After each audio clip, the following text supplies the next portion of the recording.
Hare Krishna. Welcome you all on 90th episode book reading. So we are reading from 10th Canto Srimad Bhagavatam, or called as Krishna Lila as well. And we will be reading today chapter 5 and chapter 6. So it's day 3. ओम ज्ञानतिमिरान्धस्य ज्ञानाञ्जनशलाकया चक्षुरुन्मिलितं येन तस्मै श्रीगुरुवे नमः। नमो विष्णुपदाय कृष्णपृष्ठाय भूतले श्रीमते भक्तिवेदान्त स्वामिनिति नामिने। नमस्ते सरस्वती देवी गौरवाणी प्रचारिणे निर्विशेष शून्यवादी पाश्चात्य सतारिणे। जय श्री कृष्ण चैतन्य प्रभु नित्यानंद श्री अद्वैत गदाधर श्रीवासादि गौर भक्त वृंद। हरे कृष्ण कृष्ण कृष्ण हरे हरे, हरे Ram Ram Ram Hare Hare. Hare Krishna. Welcome you all again. So, as of now, Krishna has actually appeared in this material world and he has been transferred to Gokula, to the Nanda Mahārāja palace by King Vasudeva as well. So, today we are going to read chapter 5, that is called as Meeting of Nanda Mahārāja and Vasudeva. So if you have any questions regarding anything, you can just type on your chat box and I will try to answer in my next video.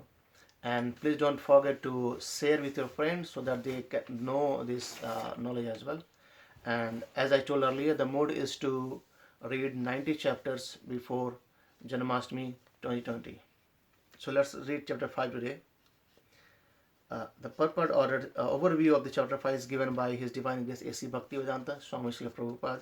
He says, as described in this chapter, Nanda Maharaj very gorgeously performed the birth ceremony of his newborn child. Then he went to Kansa to pay taxes due and met his intimate friend Vasudeva. There was a great jubilation all over the Vrindavan due to Krishna's birth. Everyone was overwhelmed with joy. Therefore, the king of Braja, Mahārāja Nanda, wanted to perform the birth ceremony of his child, and this he did. During this great festival, Nanda Mahārāja gave in charity to all present whatever they desired. After the festival, Nanda Mahārāja put the cowherd man in charge of protecting Gokula, and then he went to Mathura to pay official taxes to Kansa. In Mathura, Nanda Mahārāja met Vasudeva. Nanda Mahārāja and Vasudeva were brothers, and Vasudeva praised Nanda Mahārāja's good fortune because he knew that Krishna had accepted Nanda Mahārāja as his father. When Vasudeva inquired from Nanda Mahārāja about the welfare of the child, Nanda Mahārāja informed him all about Vrindavan, and Vasudeva was very much satisfied by this, although he expressed his grief because Devaka's many children has been killed by Kansa. Nanda Maharaj consoled Vasudeva by saying that everything happens according to destiny and that one who knows this is not aggrieved. Expecting many disturbances in Gokula, Vasudeva then advised Nanda Maharaj not to wait in Mathura but to return to Vrindavan as soon as possible. Thus Nanda Maharaj took leave of Vasudeva and returned to Vrindavan with the other cowherdsmen in their bullock cart. So this is how we see Nanda Maharaj, after celebrating the birth of Lord Krishna, he went back to meet Kansa to provide his taxes and also to meet Vasudeva. So they had some conversation regarding the welfare on how the things are going on their kingdom. And then the next chapter, as we discussed earlier in the 4th chapter, that Kansa, by his demonic friends, they had advised him to kill all the children nearby who has born between 10 to 15 days. So first, to kill this demon, so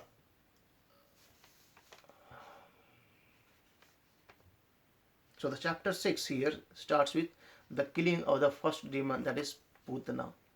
So now Kansa has actually planned to kill all the kids, and he knew that okay, looks like there is a son in Nanda Maharaj palace and he wanted to kill him. So somehow or other he could guess that no, this is the one who is going to kill him later on. So he wanted to kill Krishna and made plan and sent demon Pūtanā. Also, I forgot to mention one more thing today, that today is Guru Purnima, a very very auspicious day, and also the beginning of Chaturmasa as well. Okay, so let's read the killing of demon Pūtanā.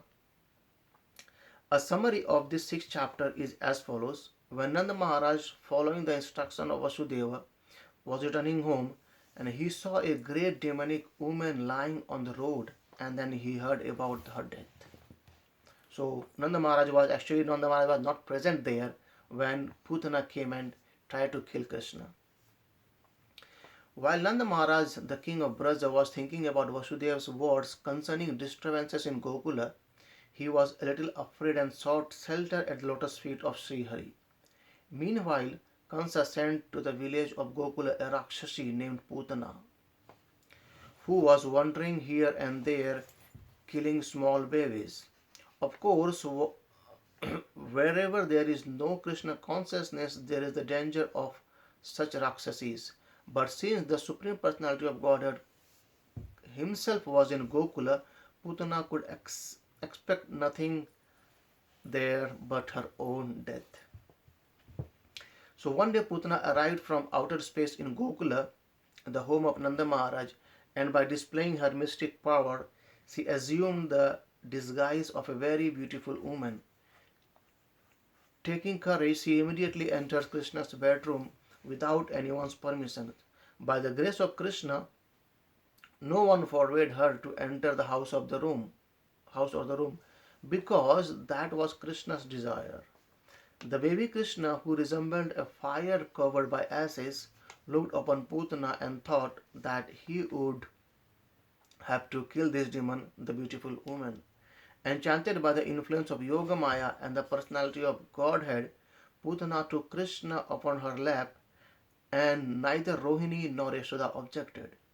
The Pūtanā demon offered her breast for Krishna to suck, but her breast was smeared with poison.